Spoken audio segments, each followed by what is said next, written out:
This is LEGO Marvel's Superheroes, the original experience, that now runs at 120 FPS, which is absolutely wild and generally quite intense.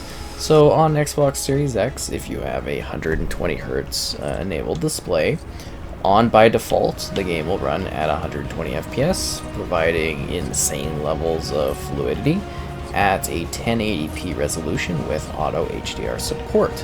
And yeah, this is really quite awesome. It feels absolutely fantastic, and it's nothing but just a benefit that's automatically applied to the game, assuming you have, the support for it. So I should also mention that, for context, YouTube doesn't support 120. I can't record at 120, but you should be seeing, the improvement fluidity-wise, because this game, well, not only is it like bumping up from 30 FPS traditionally, you can get 60 if you're on the Series S. When it comes to the Series X, of course, like I mentioned, 120 is where this is at, and it's kind of awesome. So this is a very interesting sort of LEGO title, because it was, kind of that cross-gen experience at the time. I believe this was like a small upgrade price that I paid for this version of the game back in the day, which was kind of exciting, because you got this nice little upgrade, and I was like, oh wow, such an improvement. But now, holy, this game feels good.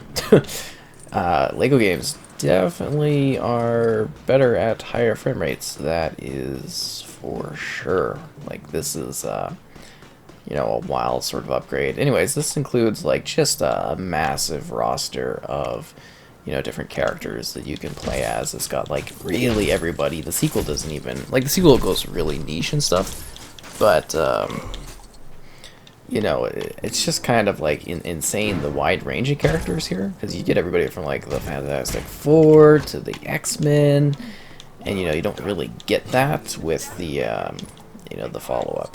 It's again a little bit more obscure, but I think they were a little bit more open for the LEGO games to kind of play ball with the different Marvel characters. But I guess nowadays we could return to this, because it's all under all under Marvel. But yeah, you get a wide range of different characters. It really does give you like tons of people. I don't even have everybody. There's so many. You'd be like Black Cat and stuff. You get all the Spider-Man characters. You'd be like Hulkbuster, Hulk Smash, Hulkbuster Smash. We got Howard the Duck, which is got one of the greatest Marvel movies ever made. Just an absolutely wild roster of options. Destroyer minifigure. That's weird. Yeah, you get just absolutely everything in this one. It's crazy. Anyways, let's continue going around. So there's a series of missions that you can kind of work through around the game. So you can actually do like level missions and that. And then there's lots of free roam activities, gold bricks to collect, mini kits, other collectibles, stud counters. You get this open world hub that you can kind of explore freely. You got to remember, this was like when they were starting to really open up the scope of the LEGO games, so that you could explore larger areas and see different things. It was it's definitely a very interesting time, and this one has some neat Marvel movie tie-ins and some fun Easter eggs and things around the area too. See, look, Heroes for Hire, Iron Fist, Luke Cage, kind of cool. Spider-Man: The Daily Bugle. It's just got so many fun nods and hidden secrets and things you can do. It really is quite a delight to play, especially if you're like a bit of a a Marvel fan or something like that. This one is quite crazy, and I mean, it's perfect for all audience types. It's definitely like a family oriented game, right? Like, I mean, it's kids oriented. It has good laughs to it, silly moments, over the top kind of humor, and yeah, it just really hits the mark on being something that is so uniquely kind of bizarre. And I mean, if you've played the LEGO games, you probably have a good idea of just like what this is like, with its silly humor and stuff. I'm gonna drop the hammer. Want me to drop the hammer? But so many little funny things to do, tons of little things to take part in. And like I said, you can go through the main missions. They're actually quite chunky.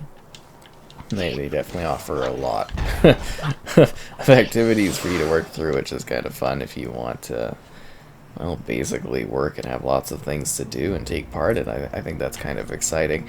It's really hard to, dive in depth to this one because it's just so expansive. Like, it really is crazy. And coming back to it now and enjoying this high, super high, like, overkill high frame rate is really just truly exciting. And I hope, we're seeing some LEGO games get this. I hope in the future that even more kind of like future consoles and stuff push these LEGO games even further, because I think they're all decently easy to kind of like really pump up there, if that makes sense. So that's kind of exciting just to see, potentially where they might take this sort of thing. What? No, I want to get down here and grab the gold brick. But how do I get the gold brick? Oh, we've got to destroy cars. Oh, I'm not gonna... We gotta get someone that can, like, destroy cars. You know what I mean? I don't think we can get it now.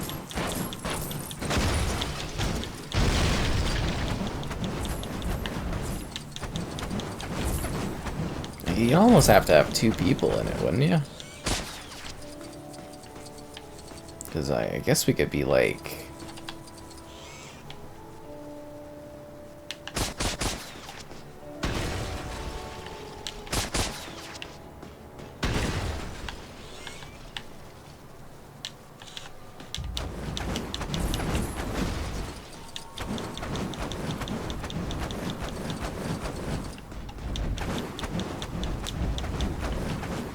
I don't know about this one, because there's like, are these all the cars you have to get up here? Let's see.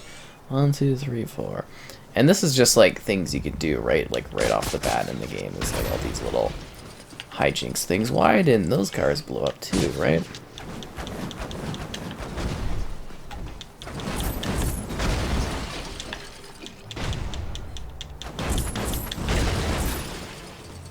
And then the question is, oh, the last one's right there. Can we get it?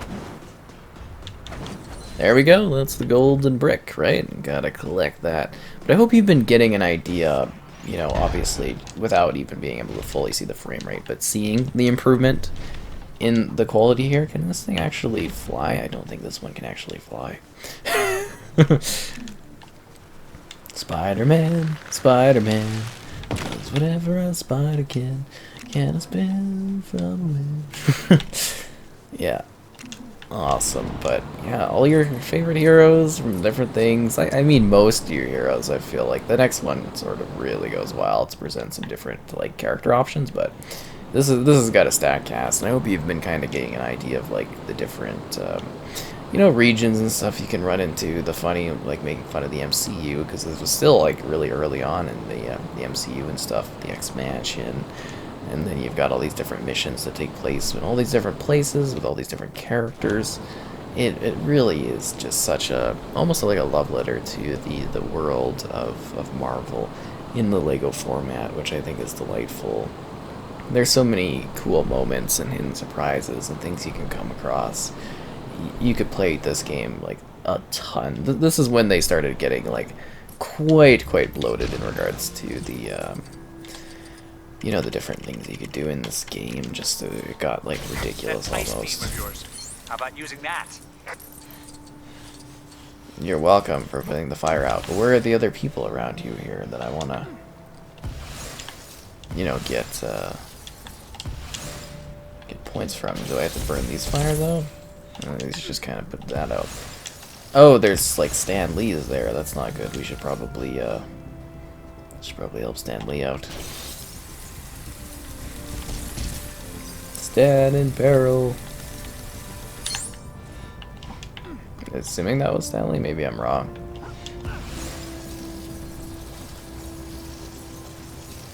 Oh, come on, I didn't make that? That drives me crazy. I will save you, lady. Alright, we have to, like, literally switch to somebody just to get up here. I think Spider-Man got this web thing. Whoosha! Oh, it's so much fun to be had. These LEGO games are just... No, I want to switch characters. They're so charming and they're so full of mystery and hilarity. Always a fun time. Now let's grab our gold brick and let's call it a day in Lego Marvel Superheroes, the original awesome first release in this cool series. A lot of fun.